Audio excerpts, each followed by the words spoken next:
ñu defee suñu bilan financier pour la saison 2019-2020 ñu dépensé 17 millions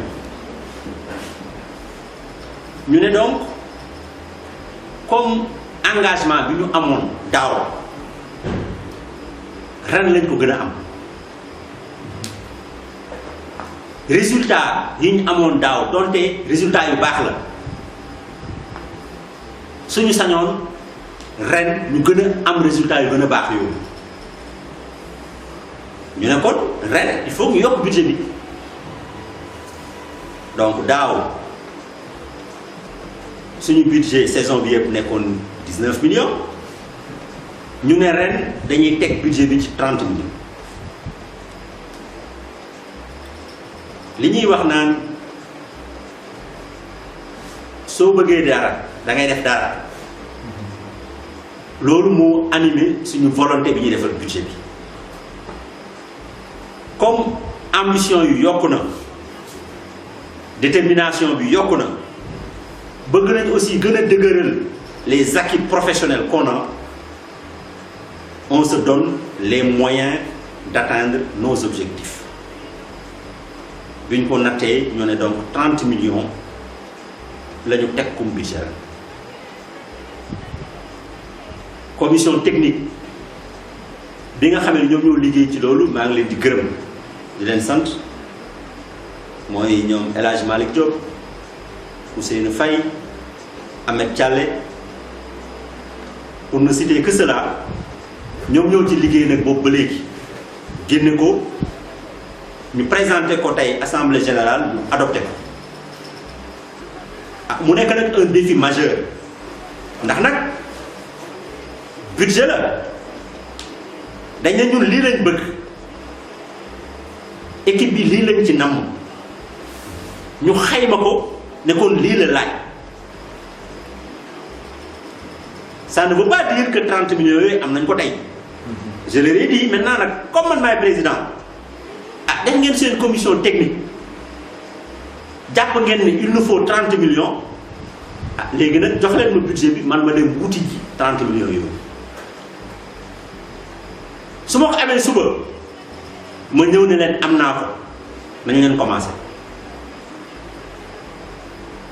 su ma ko amee fii ak une semaine ma ñëw ne leen am naa ko nañ leen commencé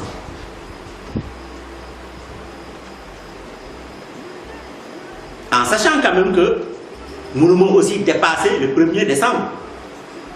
parce que le 1er décembre il faut que ñu commencer à entraîner championnat bi ñu ngi commencer officiellement le 2 janvier ñu ne donc ñun il faut quand même qu'on se donne au moins un mois d'entraînement kon mu ñuy indi ci 1er décembre il faut que ñu commencer suñu entraînement donc ça veut dire que j'ai au plus tard 10 jours voire 2 semaines pour quand même réussir à trouver les 30 millions. Bien sûr, je ne serai pas seul. Je vais travailler avec le bureau, avec les bonnes volontés. Et on va chercher les niches pour financer cela. Daaw, c'était la même chose. Bi ñu tënkee suñu budget ci 19 millions, dañoo demoon wuti ko. Yàlla defal ñu ci ndam. Ren aussi, teg nañ budget bi ci 30 millions. war nañu ko am fii ak 2 semaines kon dama ciy profité di lancer un appel ASC Daara la ñu wax dëgg la mais ASC wu Jolof la kon waa Jolof yëpp ñu ngi leen di tàllal loxo di leen ñaan ñu jàpp ci ak lu waay am lu waay mën ku ci nekk aussi indi ci sa contribution parce que defaloo ko le président Aliou Diop Dieye defaloo ko waa membre bureau bi defaloo ko CD waa Jolof nga ko defal maa ngi ñaan ñépp ñi nga xam ne Jolof lañu dëkk am nañ yéene ci Jolof ñu jàpp ci parce que suñu ndam seen ndam la suñu amee aussi safaan ba ñoom aussi duñu am lu leen neex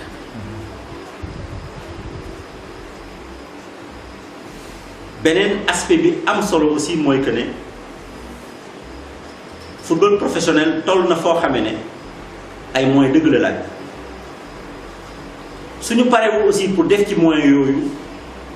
résultats yi dana sooxe moo tax à la kulli àll il faut ñu def de sorte que moyens yooyu ñu indi ko mettre ko à la disposition de l'équipe en tout cas engagement bi ma amoon daaw tey laa ko gën a am li nga xam ne aussi doon naa ko def ci équipe bi mu nekk sama alalu bopp nekk sama doole bopp su ma ci doon def démb ñaar dërëm jàppale na tey dinaa ci def fukki dërëm ndax Jolof moo ñu ñor te tant que ñi ngi am wér-gu-yaram tant que ñi ngi am kattan lu ñu am lu ne aussi doon ko bokk ak waa Jolof ci wàllu sport la ñuy def puisque ASC Daara la ñuy wax suñu génnee ci ASC Daara dugg ci leneen aussi wàllu woowu ñu def ci kon daal Daouda budget bi 30 millions la d'ici 2 semaines incha allah war nañ ko am ñu ngi ciy liggéey à partir d'aujourd'hui. donc daaw ak ren def na appel est-ce que appel daaw bi nga xam ne ñoo nekk Jolof bi dégg nañ sa appel bu dugal seen alors daaw effectivement le ministre Aly Ngouille Ndiaye jàppale nañu à hauteur de 6 millions 500 ñi ngi koy gërëm di ko sant ndax nag ba mu ko defee permettre nañu ñu réussir suñu mission daaw dafa nekk année bu exceptionnelle on avait compté et beaucoup compté sur la mairie mais malheureusement ñëpp xam nañ ne quand même daaw ak Covid bi fi amoon mairie bi aussi dafa amoon yeneen priorité mënuma sax wax priorité mais dafa am lu ñëw daanu ci kawam monsieur le maire ñoo ngi koy féliciter di ko gërëm di ko nuyu au passage début championnat bi def nañu woon de façon claire mairie bi dina leen jàppale loolu aussi moom moo doon mébétam loolu la bëggoon malheureusement bi feebar bi ñëwee yeneen besoin taxaw nit ñi soxla ku leen jàppale ci wàllu dund mu jënd ceeb nit ñi soxla ku leen jàppale ci wàllu raxasu mu jënd ay saabu ay eau de javel nit ñi soxla ay masque de protection mu jënd ay masque te loolu prévoir ko woon ci budget bi loolu moo tax mujj gi amoon na yéene bi jàppale équipe bi mais mënu ko woon a def parce que financièrement comme lii taxaw na nekk urgence nekk même un problème de santé publique mënut a woon aussi seetaan population bi di jàppale ASC Daara loolu taxoon jàppale bu conseil départemental loolu ko tënk aussi ndax dès le départ maître Amadou Ka le président du conseil départemental maa ngi koy nuyu di ko gërëm au passage moom aussi waxtaan nañ téléphone mu ne ma dinaa jàppale ASC Daara parce que jàppale ASC Daara c'est une obligation mais bi Covid bi ñëwee gis ngeen aussi conseil départemental ils étaient obligés moom aussi def une réallocation budgétaire jënd ay masques dugg ci leneen te loolu aussi bu ko deful woon jàpp naa ne kon mbas mi danañu sonal donc malheureusement suñu partenaires yooyu mënuñu woon jàppale daaw parce que daaw quand même c'était une situation exceptionnelle mais Dieu merci donte amoon nañu yéene defuñu ko parce que y a cette situation ñun quand même on a réussi à mettre nos propres moyens à la disposition de l'équipe pour que mu bañ a sooxe di ci sant suñu borom bu baax bi mu ñu mayee kattan boobu bi mu ñu mayee aussi doole ji loolu ci ëppoon solo mais di la wax daaw de ne conseil départemental mairie de Daara ñoom ñooy suñuy patron ñun waa ASC Daara ñoom ñooy suñu employé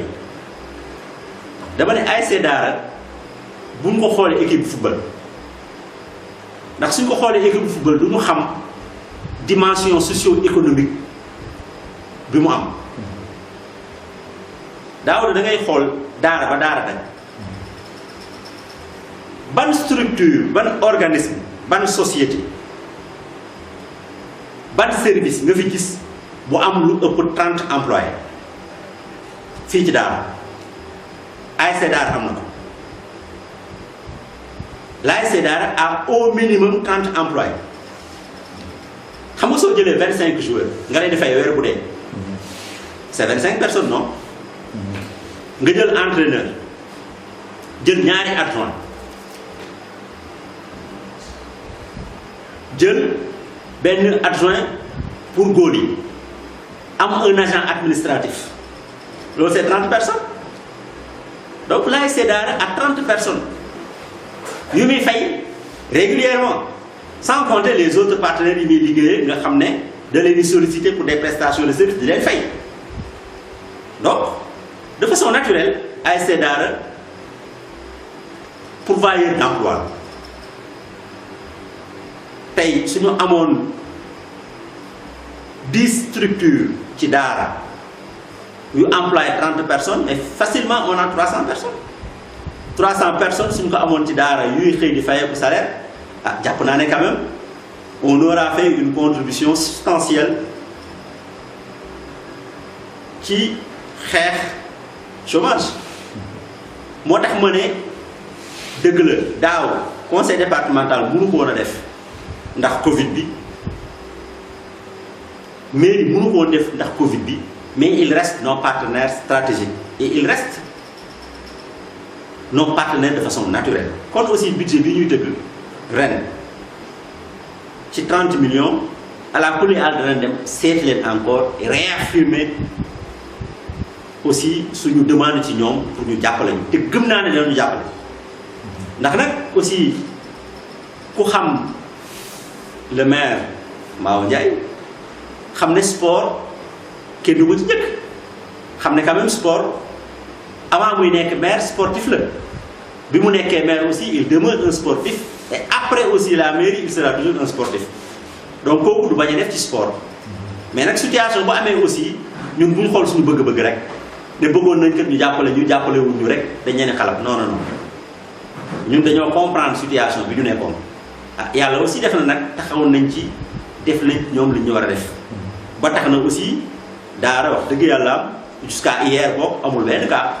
te loolu jàpp nañ ci liñ ci jàpp a tax kon ñooñu dana delluwaat ci ñoom réaffirmer en tout cas suñu demande ci ñoom te am nañ yàqin ne danañu soutenir ASC Daara ndax ñoom ñoo moom ASC Daara. Voilà monsieur le président dernière question mooy ren lan mooy sa objectif ren ci ASC Daara. alors sama objectif ci ASC Daara mooy montée nationale. Mes collaborateurs me disent oui mais président on se met une pression je dis non il faut qu'on se mette une pression suñu objectif ren mooy montée nationale 1 loolu li muy tekki mooy jël premier en tout cas saison bi bu jeex ñu jël premier ñun loolu suñu objectif mooy fexe ba suñu joueurs yi ñu mettre leen dans de très bonnes conditions de travail wutal leen ay matériel yi professionnel di utiliser ñu koy utiliser di leen fay ay salaire yu am solo pour ñu mën a concentrer wu liggéey ñaax leen aussi ci ñuy gagner tegal leen ay prime de match suñu gagner ñu fay leen seen prime de match suñu objectif mooy fexe ba waa Daara aussi sentir que ne kat seen équipe bii am na avancement ñu siggi leen aussi suñu objectif mooy ASC Daara fexe ba nekk ASC Jolof-Jolof yi ba tey fu ñu ne sport nga mën a taxaw ne sama équipe bi parce que loolu dafa am solo suñu objectif loolu la ñu ngi ciy nag woo ñëpp ndax nag du lu yomb te ñun kese mënuñ ko def peut-être am na wàllu lu ñu mën a dañ ca def la ñu mën mais ñeneen ñi nga xam ne aussi am na leneen lu ñu mën ñooñu ñu ngi leen di woo ñu ñëw jàpp ci. parce que c'est qu'ensemble qu'on peut réussir certaines choses. Nous tendons vers le professionnalisme. Ndax terrain daal ça facilite la chose. Effectivement. effectivement ñëpp dañuy wax ne football professionnel tey pour nga def ko ci terrain sablonneux dafa xaw a métti mais dès lors que ñëpp amuñ terrain gazonné ñun tey suñu amoon terrain gazonné fii mën naa ne handicap la ci ñun ndax tey après tout sportif là j'ai joué au foot et je continue aussi à jouer au foot gis nga daaw da tey suñu amoon terrain gazon nii pour ñu dem Kébémer football fa dana jafe lool joueurs yi may dégg xam nañ li may wax terrain Kébémer dafa bëri suuf comme pas possible terrain Dagana noonu doo fa mën a football donc bañ a am stade même gazonné quelque part chance la ci ñun. pour yam ak ñëpp. pour ñu mën a yam ak ñëpp maintenant nag su ñu demee Louga bi nga xam ne dañoo am terrain gazonné ñun dañuy am avantage ci ñoom gis nga soo seetloo daaw dëkkandoo bi ñu koy dóor est-ce que xam nga lu ñu ko dóoree condition physique parce que ñun dañuy entraîner ci terrain sablonné ñoom ñuy entraîner ci terrain gazon mais ñun suñ solee daal professionnel ñoom yi ñuy sol ñun duñu glisser donc dañuy mën a football ci terrain gazon mais par contre effort physique ñun bu ñu doon def fii suñuy entraîner daara suñ demee fële duñ ko def donc soo xoolee dëkkandoo dañu leen yóbbu ba match bi des 15 minutes ñu rey leen parce que ñoom ils étaient cuits alors que ñun booba ñu ngi soog jël suñu deuxième souffle donc l'état du terrain actuel c'est difficile certes mais ça nous donne un avantage comparatif et compétitif ci ñeneen ñi. parce que bu ñu demoon nag ba yeneen équipe yëpp am terrain gazonné bu boobaa ñun effectivement suñu bëggee tendre vers le professionnalisme on sera dans l'obligation d'avoir un terrain gazonné. te loolu aussi mi ngi suñu projet c'est dans les projets à long terme. lan mooy secret Aliou Diop Dieye. Est-ce qu'il y a un secret? Je ne le pense pas. Ce que je peux dire c'est que bi may jël équipe bi dama ne leen woon dinaa leen jox engagement ci ñaari mbir bi ci njëkk mooy danaa ci def sama jot firnde bi mooy ASC Daara daaw première journée ba dernière journée amul benn match bu ma tardé jóge naa Dakar taal sama oto dawal ba Dagana seeti cette année match dama fay toog ñoom ba mu jeex loolu jot la bu ñuy jël jox ko ASC Daara parce que loolu lañ jëloon comme engagement au-delà temps bi ñuy consacré pour ASC Daara dañ ne leen woon suñu poche lu ci nekk lu ne dañ ko jël def ko ci équipe bi loolu aussi waral na donte subvention yi ñu doon yaakaar amuñu ko mais dañoo jël suñu poche def ci équipe bi te boolewuñ ci ay wax parce que engagement bu ñu jëloon te aussi duñ ko tiitaroo parce que dafay mel ni ne waruñ ko woon def obligation la ci ñun te loolu aussi moo taxoon ñu fal ñu quelque part pour que aussi ñu jël suñuy moyens bopp def ko ci donc ñaar yooyu daal laa jàpp ne du secret mais lu ma digoon waa Daara la ASC bi dégg ngeen ma ko danaa ko jox sama jot dinaa ko aussi jox samay moyens. Daara am na ñaari ministre xanaa ñoom war nga leen a kii jege pour au moins ñu dimbali ASC bi ou bien appel bi rek doy na. alors effectivement Daara am na ministre et c'est l'occasion aussi de leur dire plus que jamais que l'ASC compte sur vous ndax équipe bi du équipe bu Aliou Diop Dieye équipe bu Daara la équipe bu Jolof la ñu ngi leen di ñaan vraiment ngeen dugal ci seen loxo lu ngeen ci def aussi Jolof ngeen ko defal te gëm nañ ne aussi da ngeen ci dugal seen loxo en tout cas am naa espoir que ne ñaari ministres yooyu nga wax danañ ci def seen loxo bu baax a baax maa ngi ci profité quand même di leen féliciter le ministre Samba Ndiobène Ka di féliciter aussi le ministre Ali Saleh Diop di leen ñaanal yàlla jàppale leen ba mission bi président dénk leen ñu réussir ko yàlla yombalal leen mbiri bu baax a baax a baax a baax di ñaan aussi waa Daara ñu jàppale leen ndax suñu leen jàppale wut suñu amee échec te xalaatuma sax dana ko am mais suñu amee échec bu Jolof la te ñun quand même Jolof rek la ñu am ku nekk Jolof yàlla dénk la ndombay tànk président Macky Sall dénk la ndombay tànk suñu warugar moom mooy jàppale la ci ñaanal la ci taxawu la ci aussi et pour ça l'équipe aussi est à leur disposition. voilà monsieur le président ñu ngi lay jaajëfal bu baax a baax. jërëjëf Daouda merci beaucoup maa ngi ciy profité quand même di leen gërëm yéen journalistes yi ndax yéen a ngi def liggéey bu am solo wax naa ko sànq bi may def bilan moral nee na équipe bi tey suñ ne am na adhésion populaire en grande partie le maître d'œuvre c'est vous xam nga soo seetloo daaw la plupart des matchs ñu ngi ko joué à l'extérieur te amul benn match bu waa Daara tardé parce que yéen a fi nekkoon yéen a àndoon ak équipe bi di reporter match bi en direct ñoom ñu toog fi ñu toog ñii di ko déglu seen rajo ñii di ko déglu seen téléphone donc loolu aussi vraiment mu nekk liggéey bu am solo yéen ay partenaires stratégiques ngeen mais ay partenaires incontournables ngeen te aussi ngeen def ko nag avec beaucoup d'amour ndax dërëmu ASC Daara fu mu dugg fu ne xam naa amul benn yoon bu match am ngeen doog croiser les bras amul aussi benn yoon bu ASC Daara jël xaalis fay leen da ngeen ko doon def de façon volontariste kon vraiment occasion la aussi ma gërëm leen bu baax a baax di leen ndokkeel di leen wax ne aussi nag année bii di ñëw mooy saison 2020 2021 loolu aussi la ñuy xaaraat ci yéen ndax pouvoir incontournable ngeen lépp luñ bëgg a def te taxawu leen duñ ko mën a jàllale te encore une fois adhésion populaire bi am waa Daara gi yëpp di dund match bi alors que ñun ñu ngi joué Dagana c'est parce que yéen a tax donc ñu ngi leen ci gërëm di leen sant. voilà président ñu ngi lay sant yooyu di la gërëm te xam naa dina jàpp parce que jar a jàppale la jërëjëf. merci beaucoup Daouda. merci. merci.